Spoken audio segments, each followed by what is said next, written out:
Good afternoon. My name is Michelle McNair, and I'm the Community Resource Manager for the City of High Point. Thank you for joining our Citizens Participation Meeting tonight. This meeting is a part of a process that we use to prepare for our annual plan. The City of High Point is an entitlement community, which means we receive federal block grant each year that is used to carry out certain activities and projects to assist the citizens of High Point. You're going to hear from our Community Development and Housing Director, Michael McNair, about our department. Please feel free to participate by asking questions or making comments. We will answer them at the end of the presentation. We ask that you put your questions or your comments in the chat box. We will have a staff member monitoring the chat box, or you can raise your hand and you will be recognized. Again, thank you for joining us tonight. And you will now hear from our director, Michael McNair. Thank you, Michelle. Let me get my screen share up here. Good evening, everyone. As Michelle mentioned, this is part of our annual action plan development process. And what we'll do tonight is,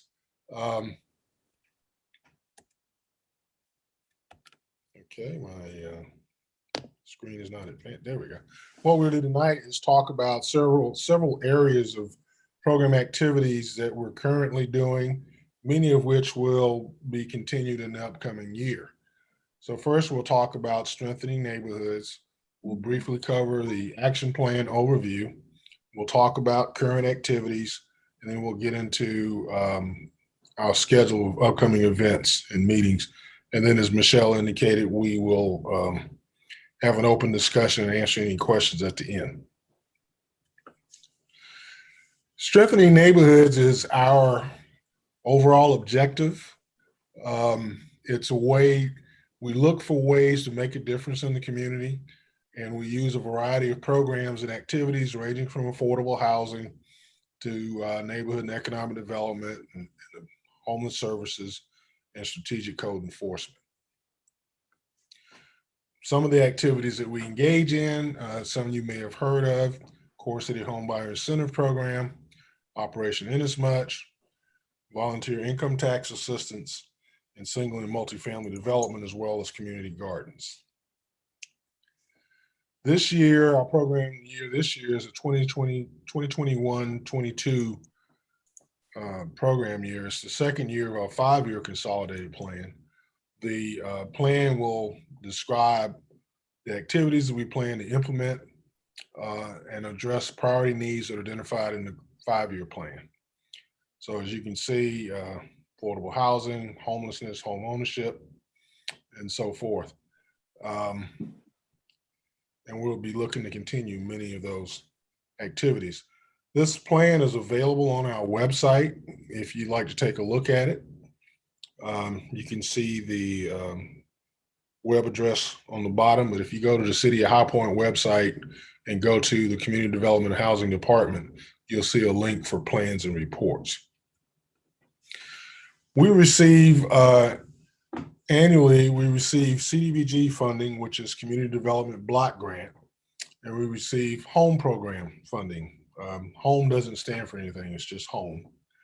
CDBG is our most flexible program, and we do a variety of things with that.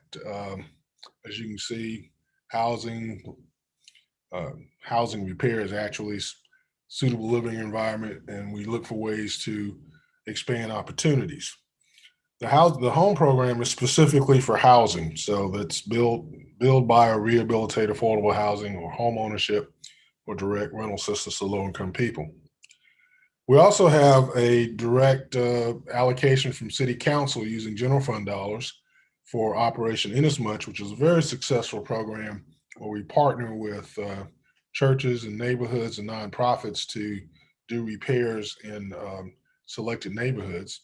And then, of course, the Core City Homebuyer Incentive Program, which is designed to attract younger, low to moderate to middle income people into the core city to become homeowners. This slide shows you the variety of funding sources. I'm not going to get into the numbers, but basically wanted to present the diversity of income sources that we have, or revenue sources, and almost every one of those have different requirements, and we have to stay on top of those. On the other side, the funding distribution shows how those funds have been utilized in the community. And again, you see a very diverse group of programs and activities that we're responsible for implementing, designing, implementing, and administering. One of the things that HUD requires us to do is to use income limits to help qualify people. If you call us up seeking assistance, the first question we'll ask you is how many people live in your household, and what's your household income? We have different groupings: 30% of the area median, 50% of the area median, and 80% of the area median.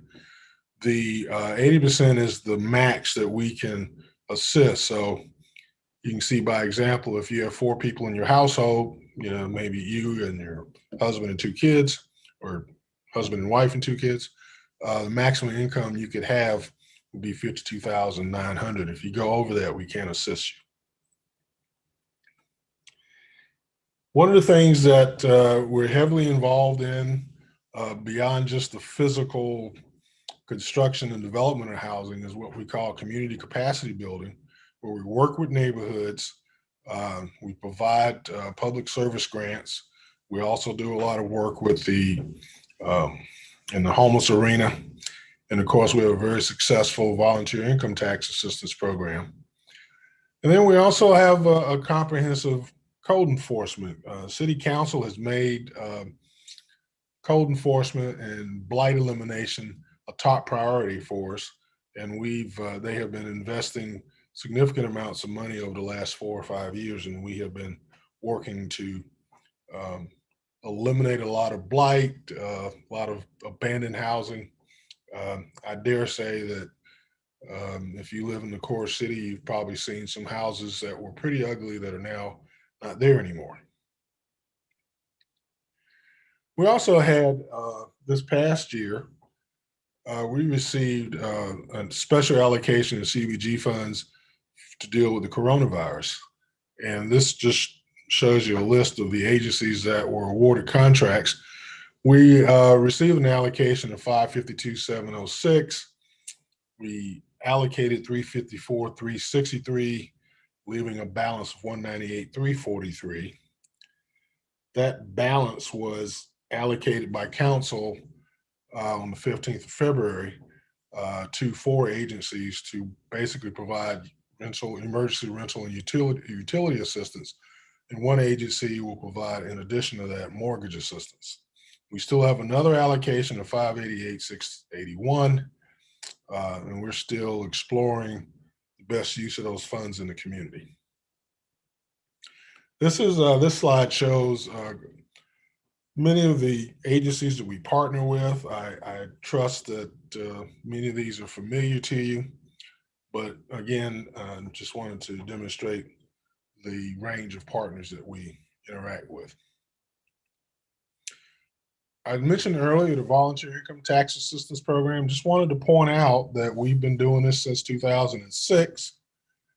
We've had almost 7,500 total returns, over $9 million in federal refunds. I want to draw your attention to the column that says average AGI. AGI is the adjusted gross income.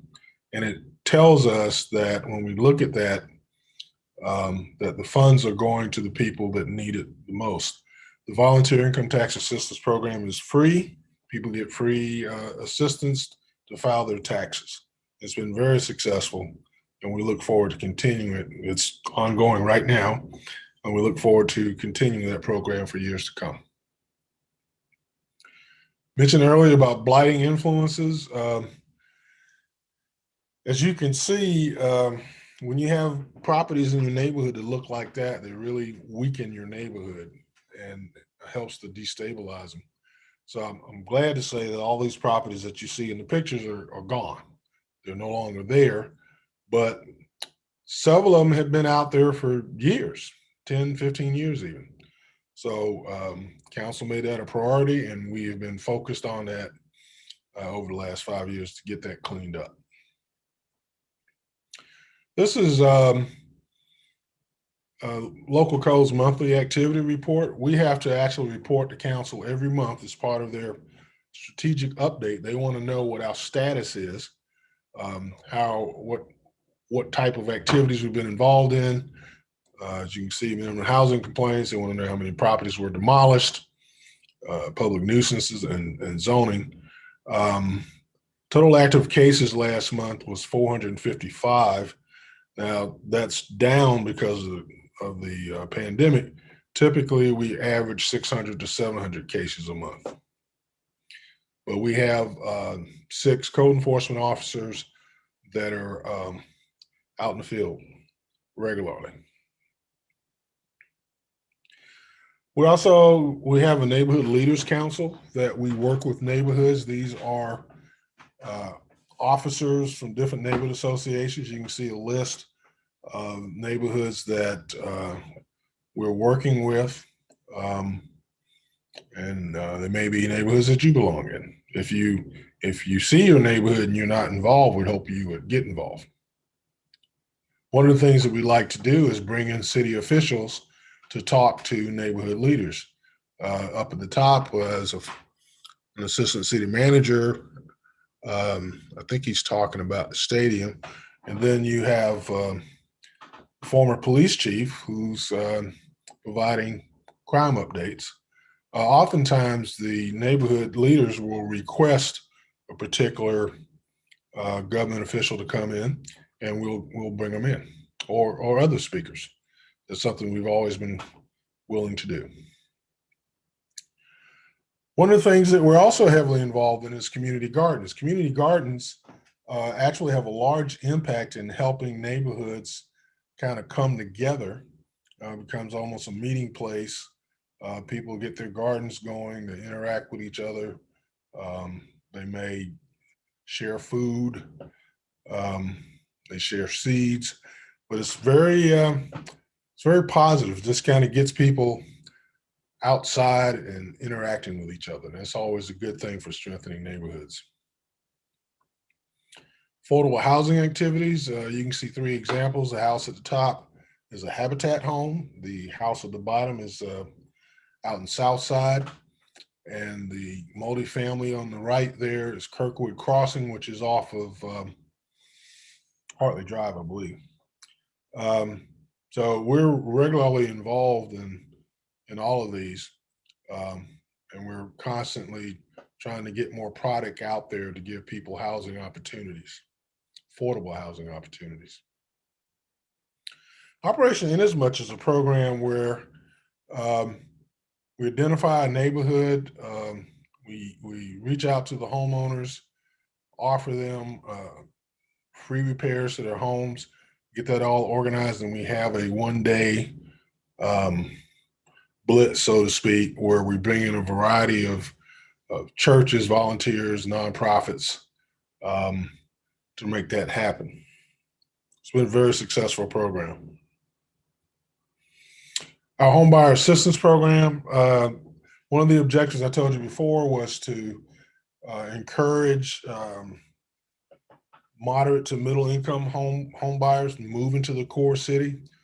We feel that long term that with more home buyers and homeowners we get into the core city, it will improve the possibility of small businesses. Will also at some point help to relieve food deserts or help mitigate them. So that's the council has been very supportive of this.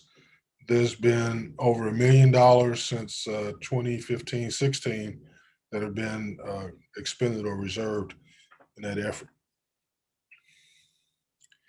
This is a project that we're working on right now. If you know where Cedro Drive is, there are 2 houses that have been constructed already. I actually was up there Saturday, and they're about to be, well, one's sold. I think the other one is under, I don't know if they've closed on it yet, but they should be occupied before too long. But you'll see the layout. It'll be 19 units over there, and they'll be very, very nice.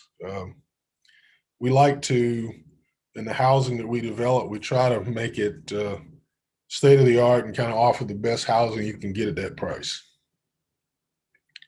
This is a Habitat house that's going to be on Cable Street. Habitat is working on Cable Street on the side of it running between Green and Russell. And so this is a new design that they're using over there. Multifamily, we've been involved in successfully involved in getting 5 developments on the ground. These 4 up here are the earlier ones. You may have seen, if you've been over to the neighborhood Walmart, you're looking at the back of Addington Ridge, which is the development on the top right. And across the street from it is Admiral Point, which is on the top left. You've already seen Kirkwood. And this is Hartley Drive. The most recent one, Avondale Trace, is up on West Wendover. And it's just been completed. They're renting up right now. So you've probably noticed it up there. Now, we are following a schedule. You can see this is March the 9th. We're still kind of early on. We have several public meetings to go. We're going to have a review at the Citizens Advisory Council. And then in April, a draft plan will be available for a 30-day review period for the public to look at. It'll be available online, and there'll be, I believe, some hard copies available in different places. And then we will have a presentation to the Community Development Committee on April the 6th, and we'll have a public hearing before council on April the 19th. Then we'll finalize the plan and ask council to approve the plan and then submit it to HUD on May the 15th. So as we mentioned before, we talked about strengthening neighborhoods. I gave you an action plan overview, went through current activities and how we make a difference in the community, and did the schedule of meetings and events. I know I went pretty quickly, but I didn't want to take up all the time. A lot of information to cover, but I felt compelled to share that with you. And that is all that I have. So now we can go into a discussion period. I believe I need to stop sharing my screen. I'll turn it back over to you, Ms. Moderator. Dave, we don't have any questions yet. So if anyone has questions, please put it in the chat box or either raise your hand and we will recognize you if you have questions. Or comments and recommendations. Or comments and recommendations. Yes. Do you think that we are doing the areas we're working in and areas that are needed? Do you think we need to be doing something else? That's the type of feedback we're trying to get.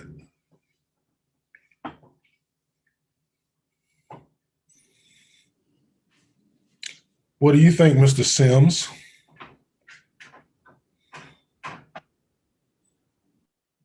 Is he not on? Yes, he's still on. Oh, he has a question. He said, good evening. Good evening.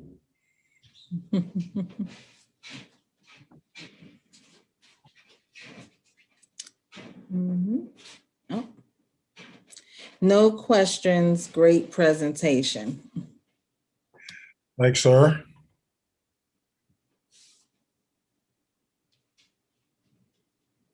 Do we have anybody else on that we know of? Oh. How long until the Cedro houses are complete? And this is a question from Robert Sims. Well, that's going to be driven by how fast they sell, for one. There's got to be a balance between, we can't do 19 in 6 months. Even if the demand was there, we don't have the resources to do that fast. But I expect that within a year, it'll be built out. There's a lot of interest, a lot of calls. I think, as you know, the housing market is pretty hot right now. And I think as people see those 2 units go up and people start moving in, I think there'll be a lot more interest.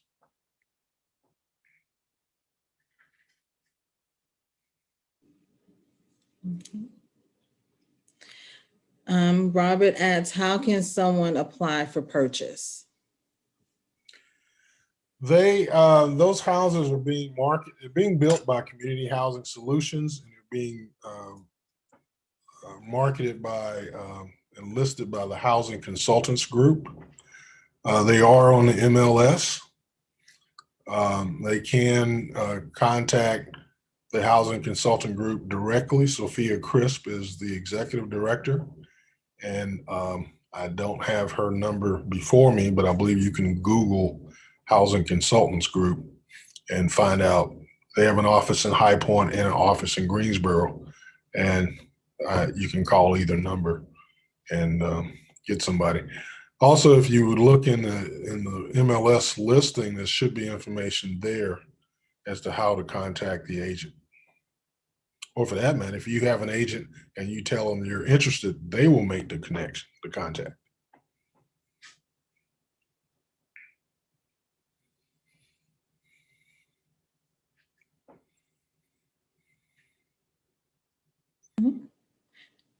Oh, All we- Robert Sims said thank you. Okay. I don't believe in dragging things out. So if anybody has anything else, they need to speak now.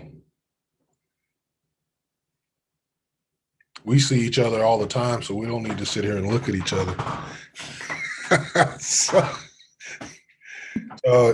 if we have no further questions or input or comments, None at this time.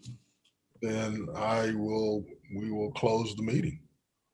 Okay, thank you. Very much. And this will be available for view on the city's website if you didn't get a chance to make the meeting. Robert, you can share that with friends of yours. They can still watch the video. And we appreciate your time. And I believe, Brandon, you can